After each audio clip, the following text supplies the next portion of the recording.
தாய் தமிழ் உறவுகளுக்கு வணக்கம்.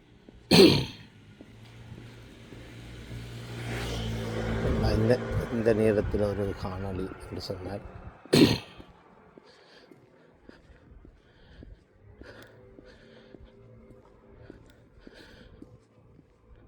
அர்ச்சுனா ராமநாதன் இந்தியாவிலேருந்து போய் கதைச்சு கொண்டிருக்க விஷயங்களுக்கு எதிர்காணொலி ஒன்று போடணும். அவன் ஈழத்தில் செஞ்ச கேவலங்கட்ட வேலையாலும் அங்கே போய் இருந்து கதைச்சு கொண்டிருக்க பொய்யான பரப்புரைகளுக்கும் எதிராக ஒரு காணொலி ஒன்று போடணும். ஏனென்று சொன்னால் அந்த செம்மொழியை இலங்கை பாராளுமன்ற உறுப்பினராக தெரிவு செய்வதற்காக நானும் பாடுபட்டவன். அதனால் மன்னிப்பு கற்றுக்கொள்வதென்றேன். என்னென்னு சொன்னால் அந்த செம்மொழி சாவச்சேரி ஹாஸ்பிட்டலில் எம்எஸ்ஆ இருக்கும்போது நல்ல வேலை திட்டங்கள் செய்கிறோன்னு சொல்லி ஊழலை கண்டுபிடிப்பிக்கிறேன்னு சொல்லி கணக்கை கதைச்சி இன்றைக்கு தமிழ்நாட்டு மக்கள் எப்படி திருவாளர் விஜய் அவர்களை தெரிவு செய்தார்களோ அதே போல் அதே ஃபேஸ்புக், அதே இன்ஸ்டாகிராம், நானும் அதே ஃபேஸ்புக் ஊடாக அந்த செம்மொழிக்கு, அந்த அர்ச்சுனா ராமநாதன் என்ற செம்மொழிக்காக எனது முகப்புத்தகத்தில் கணக்க பதிவுகள் எல்லாம் பதிவிட்டு அவன் அப்படி செய்வான் இப்படி செய்வான், அந்த ஊழலை கண்டுபிடிச்சான் இந்த ஊழலை கண்டுபிடிச்சான்னு சொல்லி கதைச்சி அந்த செம்மொழி இன்றைக்கு பாராளுமன்ற உறுப்பினர் இன்றைக்கு இந்தியாவில் இருந்து கொண்டு கதைக்குது. என்ன கதைக்குது? சீமான் ஒரு துரோகி என்ற மாதிரி கதைக்குது. சீமான் என்ற பெயரை உச்சரிக்கிறதுக்கு அந்த செம்மொழிக்கு என்ன அருகதை இருக்குது? அந்த செம்மொழியை இந்தியாவுக்கு கூப்பிட்டது யார்? அந்த செம்மொழி இந்தியாவுக்கு போச்சுது. இந்தியாவுக்கு கூப்பிட்டது யார்? அதுக்கான பின்னுக்கு இருக்கிற யார்? அந்த செம்மொழியை இந்தியாவுக்கு கூட்டிக்கொண்டு போனது யார்? ஆனால் அந்த செம்மொழி அங்கே போயிருந்து கொண்டு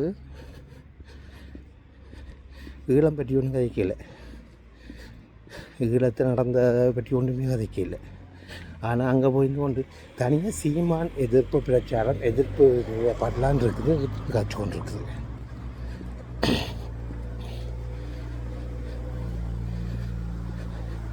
இந்த செம்மொழிக்கு ஒன்று புரிஞ்சு கொள்ளணும். இந்த செம்மொழி புரிஞ்சு கொள்ளாது. என்று சொன்னால் அண்ணன் சீமான் போன வருஷமே சொல்லிட்டார், 2026 பிறகு தான் எங்கள் நிலப்பாடன்ட்டு.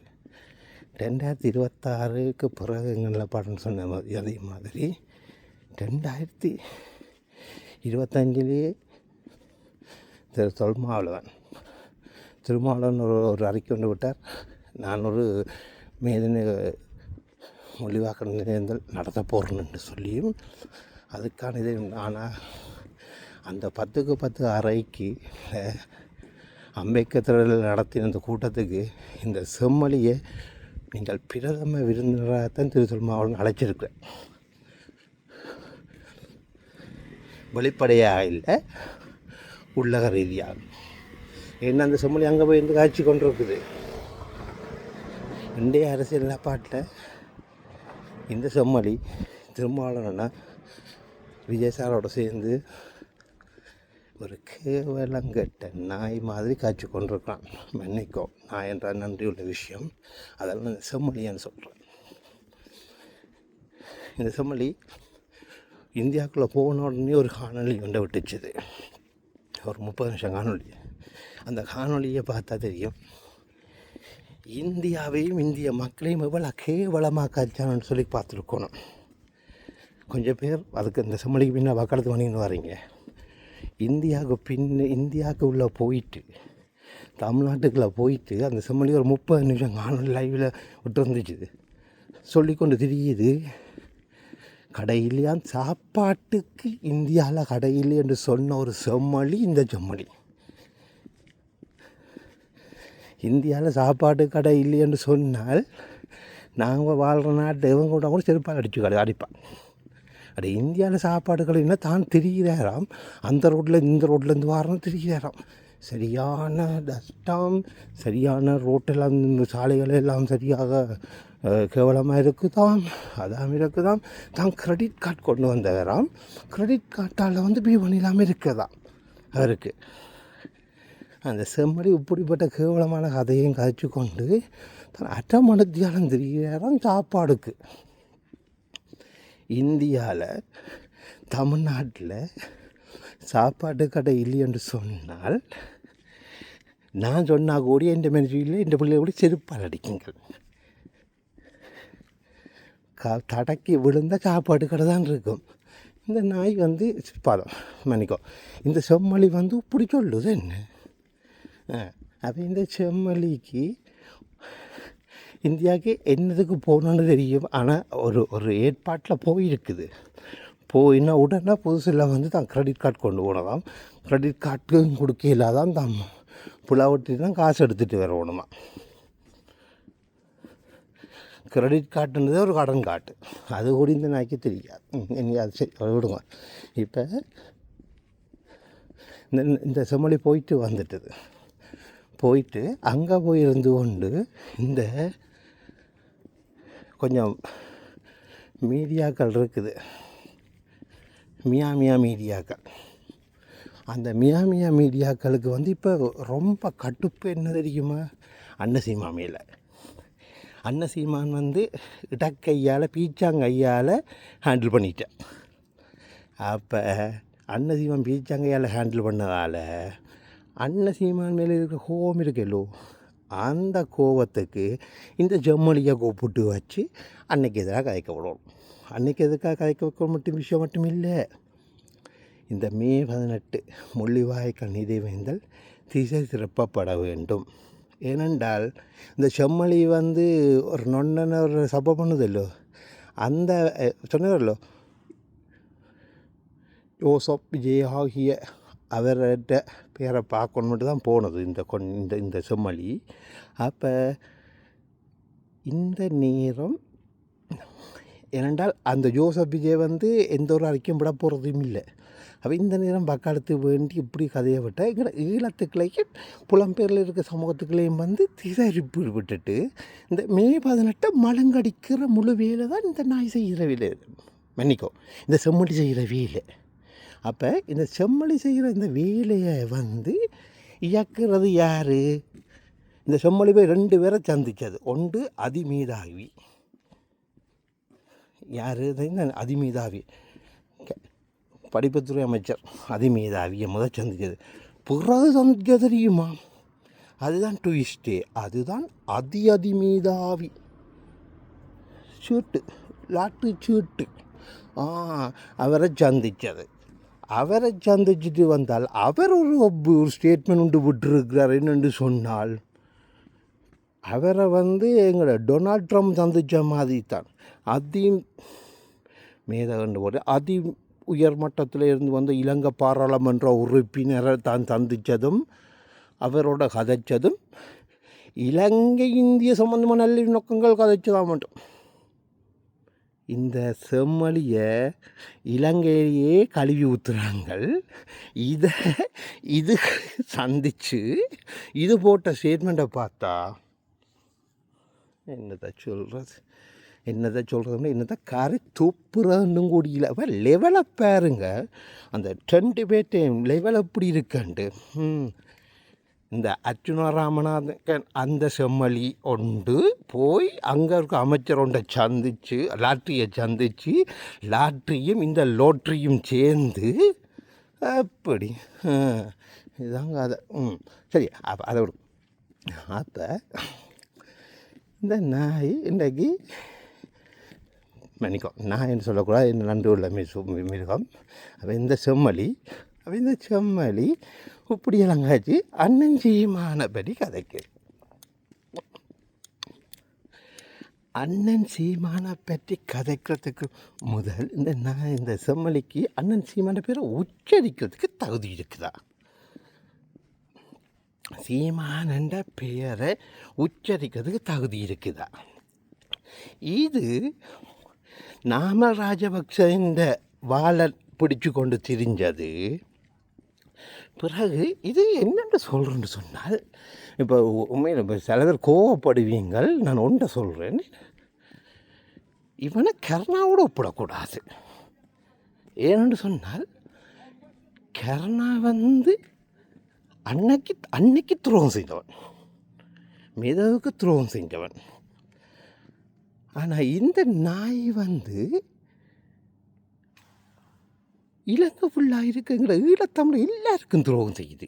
அதாவது தாவச்சேரியிலேருந்து தெரிவு செய்யப்பட்ட அவ்வளோ பேருக்கும் துரோகம் செய்யுது.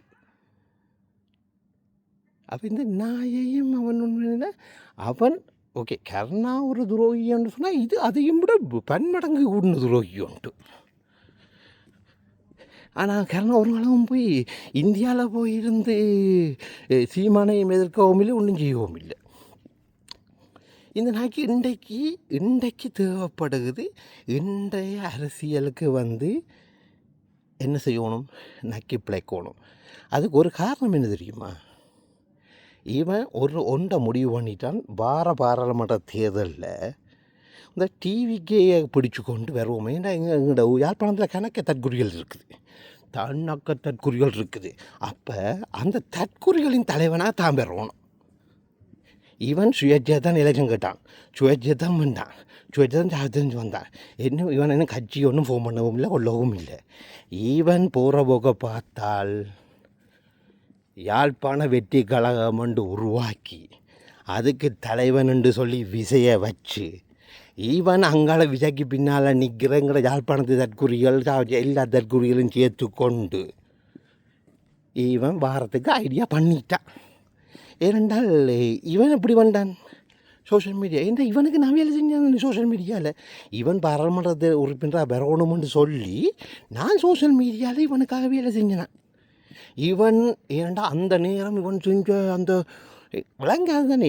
இப்போ என்னென்று தமிழக முதலமைச்சர் எப்படி தெரிவானாரோ அதே மாதிரி நானும் ஒரு ரைட்டிங் மாதிரி நான் இங்கே இருந்து கொண்டு இவனை தெரிவு செய்யணும் ஒன்று என்ன அப்படி கதைக்கிறான், அப்படி கதைக்கிறான், யாழ்ப்பாணத்து ஹாஸ்பிட்டலுக்கு நடந்த ஊழலை பற்றி கதைக்கிறான், இதை பற்றி கதைக்கிறான்.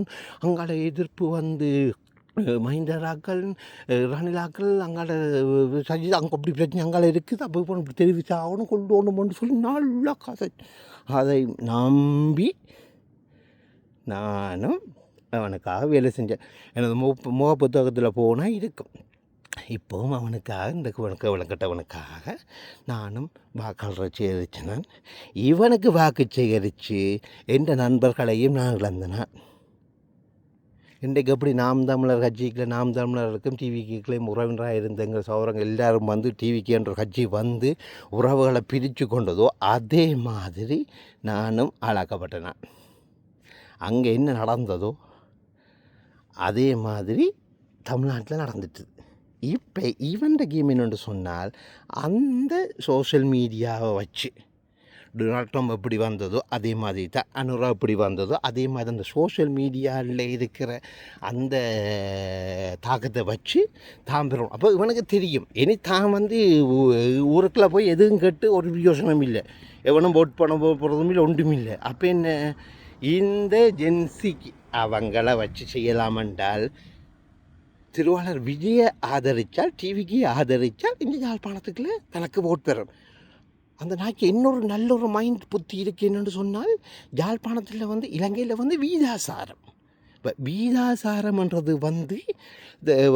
இந்தியாவில் இருக்கிற மாதிரி தொகுதி வாரியானது இல்லை, தொகுதி வாரியானதாக இல்லை வீதாசாரம். அப்போ அந்த வீதாசாரத்தை பயன்படுத்தலாம், நல்ல வடிவாக பயன்படுத்தலாம். ஏனென்று சொன்னால் இந்தியாவில் ஒரு தொகுதியில் தான் நீ ஒரு குறிப்பிட்ட வாக்கு எடுத்த தான் பெறலாம். ஆனால் இலங்கையில் அப்படி இல்லை.